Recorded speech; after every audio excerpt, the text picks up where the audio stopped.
And before I sentence you, I'd like to say a few words about your arrest record. What the hell? Yo, the sign is real simple, B. It says wrap it up. Wrap that shit up, B. I don't think that's a good idea. Man, you want some too? You better wrap it up. Welcome back to Thinking Critical. This is Wes, and today I'm going to be doing kind of mini reviews on all 6 issues of Future State that released this week. I'm going to talk about the good, the bad, and the ugly, or more appropriately, it'd be the good, the average, and the atrocious, because there are a couple of stinkers in here. Obviously, you know what one of them is. I was not a big fan of The Flash, but there are some really some promising stories in here that I think people will enjoy. There's some average stuff, you know, that you could probably skip, or if you like the character, you'll probably enjoy. But I definitely think they missed a mark on a couple of these. And I am quite interested, you know, just to see what the fans think, or the viewers, not fans, the viewers of the channel, if they know my taste. Pause the channel right now. Tell me what the 2 that I thought were excellent, the 2 that I thought were pretty good or average, and the 2 that I thought were stinkers. Obviously, I gave you one of them. Put that in the comment section. I'm interested in seeing if you guys can tell my taste in comic books, or if we have a similar take on Future State. When they announce Future State, you know, how much of this stuff is going to be important, we shall see in the future. Obviously, the stuff that's more recent, the stuff that's happening in 2025, seems like Superman and Metropolis, Batman. Not sure about Harley Quinn. I think Harley Quinn's kind of in there. I think that we are going to work towards that stuff within the mainline stories once Infinite Frontier starts. Some of the other stuff, like the Swamp Thing story, that stuff ain't happening in continuity. That one's, you know, far off. Obviously, Wonder Woman we're going to have a spinoff Wonder Girl title with Joelle Jones on it. So these will impact some DC in the future. Thank goodness the Flash seems like it won't. Well, I'll get to that one last. We're going to start with the good and get to the bad. Now, before I get into all the details on what I liked about Future State, what didn't work, what worked, I do want to say, if you haven't subscribed to the channel, subscribe, hit the bell for notifications. Give me a thumbs up if you enjoy this video. Give me a thumbs down if you don't. Either way, I want to hear from you guys. Hopefully, you've given me your predictions on the stuff that I liked, the stuff I didn't like. Obviously, I did give you one away. We're going to start out with the best first.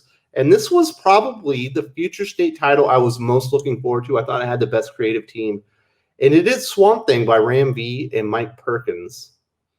I think this is probably the best marriage of writer and artist on Future State. It certainly holds true as far as I'm concerned in this story. Now, this won't be for everybody. Some people might think this is a little bit too slow. It is very character-heavy, character-oriented story. There's not a lot of action, if any, really, that I can think of. We do get a history of the Earth, what happened. Basically, you know, man polluted too much. The Earth fought back, and we haven't seen humans for a very long time. What's interesting about this, and you can tell that Ram V, or at least this is the feeling I get, is a big fan of Alan Moore's Swamp Thing. That's like my 3rd favorite comic book I've ever read in my life. What's interesting about Alan Moore's Swamp Thing is it's Alec Holland realizing, once he realizes that he's not human. He's not a human that was transformed into a plant. He's a plant that was transformed into a human. And it's an exploration of what humanity is. Does he have any humanity left, knowing where he came from? And it's a really, really excellent character origin that Alan Moore crafted for this. And this is almost, well, and since then, Swamp Thing has become like this weird plant god creature in DC Comics, and I'm not the biggest fan. You know, there are still some good things there. I do enjoy Swamp Thing and Justice League Dark, but he's not the character that I think is the best version of the character. And Ram V kind of like takes it to the extreme. There are no humans left on Earth. Swamp Thing is the ruler of Earth, and he tries to bring him back to humanity. And we learn, like, he has created this entire like family of swamp people, and we get these really great illustrations of how Swamp Thing created these plant beings to like kind of mimic humans. It's really reminiscent of what Stephen Bissett and Alan Moore did in Swamp Thing, and it's really cool, like kind of how he made this family. But he's searching for humanity. He's lost humanity, that part of him, and he's kind of, obviously, he's the most powerful being on the earth at this point. and he's trying to get in touch with his humanity once again. And so he's searching out humans. I really like that part of the story. I felt like the reverse, like totally in spirit with Alan Moore was doing, but kind of like not deconstructing it, but kind of putting it on its head and looking at it from a new angle. And that's why I liked it so much. And like I said, there's definitely some deep cuts and like kind of tribute to what Alan Moore and Stephen Bissette did on Saga the Swamp Thing. I think this is excellent. This is like a 4.5 star comic. It's very good. It's not going to be for everybody. There's no action. It is a character driven story, and I hope you enjoyed as much as I did, because I thought this was excellent. I think if you enjoyed Alan Moore's Saga the Swamp Thing, this is absolutely going to be your wheelhouse, because I don't know, it felt really. You know what? If you're Ram V and DC Comics says, you know what, we're going to let you do Swamp Thing's future state, do something crazy, he went out and did something crazy, and I really appreciated that.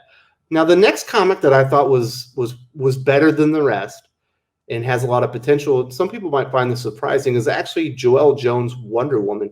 She illustrated it and wrote this comic. This is unlike any Wonder Woman you've ever seen in your life. She's like the hot-headed, potentially like dangerous Wonder Woman. And I don't mean dangerous in a good way, like she'll kick your butt. Like she's going to mess things up because she might not have her priorities straight, kind of thing. And there's some interesting things happening here. What's weird about this, a lot of these future state books are very serious in nature. This one is not. This is like the quirkiest Wonder Woman story I've ever read. And it was very enjoyable from it, because it felt like a different taste of future state. And you could tell Joelle Jones was having fun with the character. You know, it's all creation here because it's a brand new character. It's a new Wonder Woman, but it does not feel like the original Wonder Woman. I do think at some point we are going to learn, like, she's not supposed to be Wonder Woman. It's an accident. Yara Flor was not like destined to be the next Wonder Woman, but somehow she ended up being the next Wonder Woman, because she doesn't seem to have the temperament, the drive, the motivation, or anything that kind of falls in line traditionally with the character. I don't mean that in the worst way, but it feels fresh for the character, I'll tell you that. And this is one of the funnier comics I've read in a while. I didn't realize Joelle Jones was such a comedian, but this is very quirky.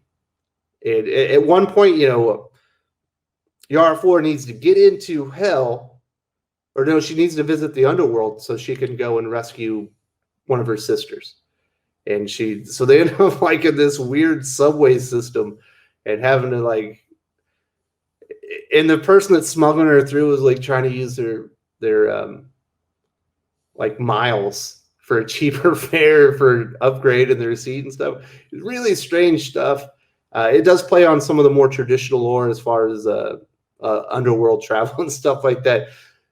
She does fight a lot of monsters. There's like a Hydra in there. There's a 3-headed dog. So there's plenty of action in this one, unlike Swamp Thing. You couldn't get two comics with two different tones about them than Joelle Jones' Wonder Woman and Ram V's Swamp Thing. Both exceptionally enjoyable to me. This is like a 4-star comic. Very well illustrated. Joelle Jones is a great artist. I will definitely keep reading this. The character looks great, but it's really entertaining, very quirky. It's a very fun read, and I was definitely looking forward to this one, because I thought this is going to be an important character, but much better than I anticipated. This like I said, this is like a 4-star. Highly recommend. Very good comic. The next one is I reviewed this in full on the channel yesterday. The next Batman, John Ridley and Nick Darrington on art. Very, very good introduction to the character. It feels like a Batman story. The art is fantastic for Batman. Don't think that it matches the cover, which makes it feel like this is going to be cyberpunk Gotham. This looks like a traditional Batman story. Great. Really like the art. The main story is cool, but he sews a lot of threads. There's no way this thing is going to be done in 4 issues. And I imagine this is like Wonder Girl with Wonder Woman. There's going to be a spinoff of this, like miniseries, or I imagine it's a miniseries. I don't see John Ridley signing on for an ongoing, but we're definitely going to get more of Jace Fox, Tim Fox, whatever you want to call him, as the next Batman. Very enjoyable. This is like a 3.5 star. Recommend. I wouldn't highly recommend this because it is an $8 comic, and it's only 20 pages of story. The 2 backup stories are like as long as the next Batman, which is ridiculous. I came away like it was disappointing when it was over, and then I had to go read 2 other stories. Like there should have been at least 32 pages of the next Batman. I'll tell you that. And I think they probably. I don't know. It feels like a missed opportunity, but this is enjoyable. Too expensive for the amount of entertainment that you get in here. But if you love Batman and you pick this one up, you're not going to be disappointed by the main series. I can tell you that. Now, the next one that I think is pretty average, this is like a 2.5, maybe a 3-star comic, Harley Quinn. I do think they probably have found the right Harley Quinn writer in Stephanie Phillips. Harley Quinn is not my favorite character. I'm just got to be upfront about this one. But this version of Harley Quinn that she's writing is not annoying. Not like the Harley Quinn I've been reading in DC Comics for like the last 5 years or whatever. And then the art, I expected more out of Simone DeMeo. I believe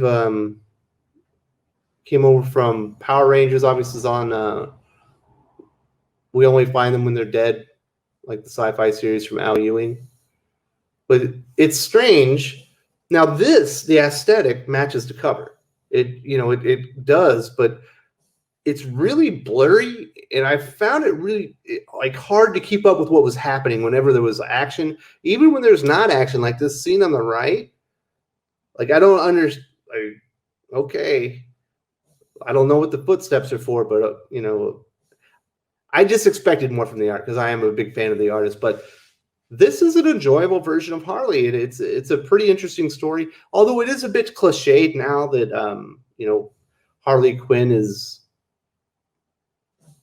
Dr. Hannibal Lecter. It always seems to kind of fall in with Silence of the Lambs with Harley Quinn and Joker, but they do play on the character's history and her intellect and things like that. The character traits that she should have with the training that she's had. Even though she is essentially a villain, she's certainly not a villain in here. But she is working with Crane. Obviously the former Scarecrow. He's working for the Magistrate now, and yeah, this is good. If you've hated Harley Quinn for the last 5 years, and you find her really annoying, and you want to return to maybe a better version of Harley Quinn, this is it. I think if the art was a little crisper, this would be like a 3.5 star comic. But there's just something off about it. I thought this would be one of the best pairings, but I don't know. It just doesn't quite work. But I do think DC Comics has found the right voice for Harley Quinn moving forward. And I think Stephanie Phillips is probably the right choice. I think she does a good job with the character. Not the most engaging story in the world, but, there's limited real estate. I think this is only a 2-parter. She doesn't exactly have a lot of time to do these things. So I imagine in the new Harley Quinn series, you'll probably get a better sense of what she feels about the character and where she's going to take him. But if you like Harley Quinn, I think you're going to enjoy this. Now let's get to the clunkers. The 2 comics that I loathe. Obviously, I've already pointed out which one you're going to get last, The Flash. But the next one up is Superman of Metropolis. This is written by Sean Lewis, illustrated by John Timms. I think John Timms does he does a perfectly good job. It's a well-illustrated comic book. But I am really glad DC Comics did not go with Sean Lewis as the new writer of Superman, because he does not get John Kent or the Superman family at all. Like, you could just look at this page with the credits page, and it's supposed to be a heroic pose where John Kent's like taking bullets for this little kid. He looks like a villain. He looks like evil. And it's true. Like, is he not a villain in this? He sure seems like a villain. Like, so Metropolis in the future, there's a company called like Trojan something. And people started getting skin grafts and like having things put inside of them to improve themselves. It's certainly not a new idea. And then this Trojan guy was using it to control everybody and making them like his horde. And Superman appears to go along with it, and he's protecting Metropolis and the this Trojan weird army of rioters from the military from the outside. And then it turns out like there's the Trojan guy and his corporation left because they were forced out by the military, but he left this thing called brain cells. And it turns out, I guess, John and his cousin Kara defeated Brainiac. They burn him, and they use some like a skin graft to create this creature, and it's got all these mouths and stuff. It's really weird. But it feels like John's been complicit with this thing controlling everybody's minds the whole time and rioting and making Metropolis a shithole. Like there's one cool panel, and here's where it is, where they're talking about the things that he's done. He fought the Time Luchadors right here. I want to see that story. That sounds badass. This is awful. It's so confusing. It is a complete mess. The dialogue is awful. Let me put it this way. John Kent is one of my favorite characters. I thought he was amazing with his introduction to Superman in Action Comics. I thought he was even better in Super Sons. When Bendis aged the character up and put him in Legion of Superheroes, I didn't think John was unbearable. He just seemed out of place and weird, like aloof. Like he shouldn't be there or something. Like I don't know why that character's there. I don't like this version. Like this is unrecognizable. This version of John Kent is awful. And then he shrinks Metropolis to save it from the government. But he ends up like, why would you do that? And it turns out he's just stupid. And he's put all Metropolis in danger as this brain cells thing steals him. And then his cousin shows up. And apparently I guess she's being influenced by brain cells because he's got some type of new material that's like kryptonite, but it only affects real Kryptonians. If you have human blood in you, it doesn't. So John's immune, but she's been taken like hostage by brain cells, but she's trying to get John to destroy brain cells. Ugh. Is the most confusing mess of a comic I've read in a long time. I don't know what happened. I'm going to admit it. I don't know what happened in the end of Superman from Brian Michael Bendis with the Sidmar. And this is equally confusing, if not worse. This is really bad. I hated this comic book. This is a 1.5 star comic book. I do not recommend this.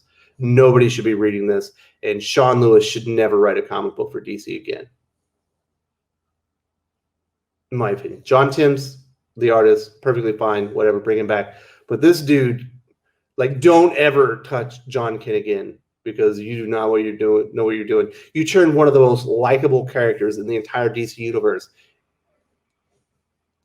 into a character I hate. I cannot say enough bad things about this comic book. It is awful. Nothing makes sense. Not a thing makes sense. It's, there's a lot of dialogue in this too. Maybe it's not Bendis level bad, but it's pretty damn close. This is not a step up from Bendis. This is a step over. This is, if Superman War of Worlds sucks too, I'm going to be beside myself because we'll just never get good Superman again as far as comic books go. This is, let me count the ways that this was a steaming pile of trash. But there was a worse comic book. Well, I'll call them equally bad for completely different reasons. But The Flash from Brandon Vietti, who I believe is like a DC animation guy, you'd think he would know the characters and have some good sense of what's going to work, what's not going to work. I imagine he must not read comic books, and whoever edited this, Mike Cotton, must not like read DC comics or understand like the thoughts of their fans. The art from Dale Eaglesham is really good. It actually looks like a classic, like cool Flash story. And actually, I'll be honest, it opens up and it's got a lot of promise. It's got like a really cool idea that the whole Flash family has lost their Speed Force, but they're going and finding the weapons of their enemies and using them as like this task force because they need to go save Wally. Well, what happened to Wally? And this is where the comic book turns into trash. Guess who's a serial killer again, folks? course, Wally West.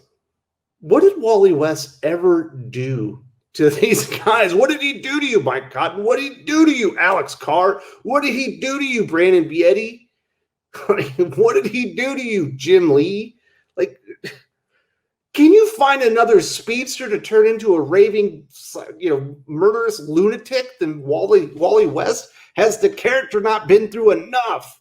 Have Wally West fans not been through enough? So he's a villain again, and he's not just like a normal villain. No. Even in Heroes of Christ, yes, he's a serial killer. And, the worst part was when he, covered up his crimes and then framed innocent people. There's no coming back from that. Although Lobdell and Brett Booth did what they could to redeem the character. Obviously, Scott Snyder was not a big fan of that. Made it go away in an instant. And what a waste of a story that I read. I wish I hadn't. Now, guess what Wally West does in this comic is his first act of villainy. Apparently, he goes into the Teen Titans Academy. Apparently, that's what the big thing that happens at Teen Titans Academy. Or maybe there's another murderous event that happens there. And he goes and he breaks Wallace West's neck. Murders Kid Flash. Wallace West. How does he come back from this? Why is why is Barry Allen even trying to save him? He murdered a child. Like, he murdered your family member. At that point, all bets are off. It's like this idea that these guys are just wanting to try to reconnect to the Speed Force and get Wally back because he's not really bad and he must be possessed. Like, are you crazy? He murdered your nephew. Go kill him.